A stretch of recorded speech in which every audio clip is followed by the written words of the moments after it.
ইমরান ভাই কোনো তৃণমূলের এজেন্ট বসেছিল এবং তারা ডিস্টার্ব করলে আমার ফোন নম্বর দিচ্ছে, আমাকে ফোন করবেন, ইমরান ভাইকে আমি জব্দ করি। তৃণমূলের এজেন্ট বসেছে তার সাথে আমার লড়াই নয়।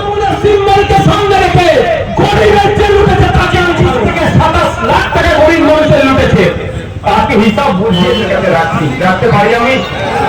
এটা আপনার দায়িত্ব নিয়ে করে দেবেন তো, এটা করে দেবেন।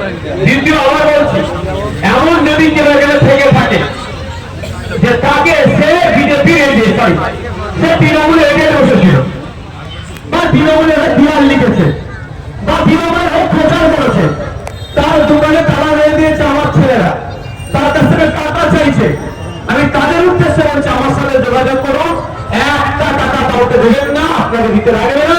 আপনার সাথে আমার রাজনৈতিক মতপার্থক্য, রাজনৈতিক মতপার্থক্য হওয়ার কারণে আপনার কোনো দোকানে তালা মেরে রাখতে দেবো না, আমি দায়িত্ব করে আপনার দোকানটা খুলিয়ে দেবো। তবে হ্যাঁ, এগুলো বলে রাখছি, কিন্তু এমন লোক আছে যে এলাকা ছাড়া আমার যোজনা 20,000 টাকা মেনে রেখেছে এক একজনকে, তার জন্য আমি কিন্তু কোনো আমার ছেলেকে বলবো না তাকে দেখতে, তার কাছে হিসাব বার করবো। এমন বলছি 22 থেকে 27 লাখ টাকা গরিব মানুষের লুটেছে, তাকে হিসাব বুঝিয়ে দিতে হবে, তারপরে তার সাথে অন্য কোনো কথা হবে। কিন্তু কেউ যদি তৃণমূলের এজেন্ট বসেছে তার সাথে আমার লড়াই নয়, বসতেই পারে তার এজেন্ট, তৃণমূলের প্রচার করেছে তার সাথে আমার লড়াই নয়। লড়াইটা ওটাই, তৃণমূলের সিম্বলকে সামনে রেখে গরিবের যে লুটেছে তাকে আমি ছাড়বো না, সব তারপরে তাকে গরিবটা করে বুঝিয়ে দেবো। বুঝে আসছো তো? এবার সাধারণ মানুষকে বলবো, এরপরে যদি ইমরান ভাই কোনো তৃণমূলের এজেন্ট বসেছিল এবং তারা ডিস্টার্ব করলে আমার ফোন নম্বর দিচ্ছে, আমাকে ফোন করবেন, ইমরান ভাইকে আমি জব্দ করবো। বুঝে আসছে কি বলছি? বুঝতে পারছি তো? যে তৃণমূলের এজেন্ট বসে তারপরে আমার লড়াই কেন করবো?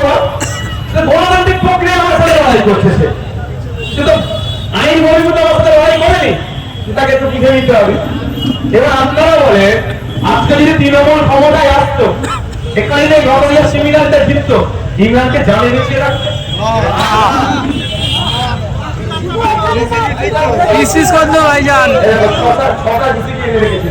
আজকে ফেসবুকে অনেক অনেক লেখালেখি করছে, সব থেকে বাক স্বাধীনতা আছে, কিন্তু এই স্বাধীনতা আমরা দিচ্ছি বলে এই স্বাধীনতাটাই চাই, সমালোচনা হবে, যেখানে সমালোচনা নেই সেখানেই ভুল হবে, সমালোচনা থাকলে সেটাকে রেকটিফাই করা যাবে, আমার কাজে যদি ভুল থাকে রেকটিফাই হবে। আর এখানে দাঁড়িয়ে ডাবল জাতীয় অঞ্চলের মানুষকে বলবো, মনে আছে তো আপনাদের ভাই কত টাকা খরচ করেছে এখানে?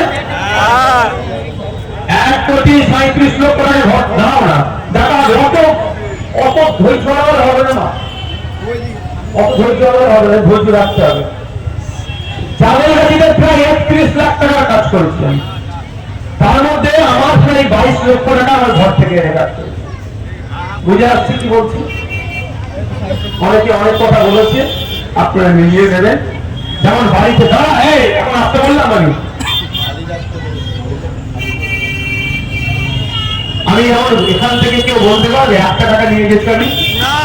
বলতে আমি জোর বলে বলছি 1,37,00,000 টাকা এনেছি, আগামী 5 বছর 1 টাকা আমি নিয়ে যাবো না, বলতে নিয়ে আসবো। তো আমি যখন করবো আমার পার্টির ছেলেরা আমার নথি চলতে হবে, না হলে কি হবে? টাকা হবে। শুধু আপনারা কি করবেন? পাহারাদারের কাজ করবেন, পারবেন তো? পাহারাই মোদির মতো চৌকিদার পাহারা চাই না, ওই মোদির চৌকিদারের মতো পাহারা নাই, বাস্তবিক অর্থে পাহারাদারের কাজ করবে। যে নওশাদ ভাইজান ভাঙড়কে নিয়ে যে স্বপ্নটা দেখছে, ভাঙড়ে 1 টাকা তোলাবাজি হবে না, হিংসা হবে না, সেটা নওশাদ ভাইজান একা পারবে না। আইএসএফ ইমরান ভাই, আমাদের রিঙ্কুরা, আব্দুল সেলিম ভাইরা, মান্নান ভাইরা একা পারবে না, একা আইএসএফ পারবে না। এই স্বপ্ন পূরণ করতে গেলে বিজেপি কে লাগবে, তৃণমূল কে লাগবে, কংগ্রেস কে লাগবে, সিপিএম কে লাগবে, আইএসএফ কে লাগবে, এর প্রত্যেকটা ভাঙড়ের মানুষের সাথ লাগবে, তাহলে ভাঙড়কে নিয়ে যে স্বপ্ন দেখছি সেটা পূরণ হবে। আর আমরা আজ থেকে একটা পরিবার, রাজনৈতিক মনোভাব পার্থক্য ছিল, আছে, থাকবে, কিন্তু সব থেকে বড় পরিচয় আমাদের কি হবে? আমরা ভাঙড়ের জনগণ, এটা আমাদের পরিচয়। রাজনৈতিক মনোপার্থক্য ছিল, আছে, থাকবে। আমরা আর একটা কথা বলে আমি শেষ করবো, যদি আমরা ইমরানকে ফোন করে বলছি আমাকে একটা ফরেস্ট করছো, ভাইজান এই করিস দিনবার একটু ছেড়ে দাও, আমাদের একে ফোন করে বলছি একটু ছেড়ে দাও, আপনার সেলিম ভাইকে ফোন করে বলছি ছেড়ে দাও, যা হয়েছে দুটো পিঠে নালে মার খেয়েছি, একটু স্যাক্রিফাইস করে নাও। যাদেরকে সুযোগ দেওয়া হচ্ছে ঢুকছে, তারা যদি এসে করে ডেগ্রিফাই করে ডবল কিন্তু তার কাছে আমি আইনের মাধ্যমে বুঝে নেবো, তার কাছে ডবল বুঝে আমি নেবো। ভাবছে ভাইজানকে ফোন করে ঢুকে যাচ্ছি, ঢুকে আমার যদি কোনো গোলমাল পাঠায় তার কিন্তু আর ছাড় নেই।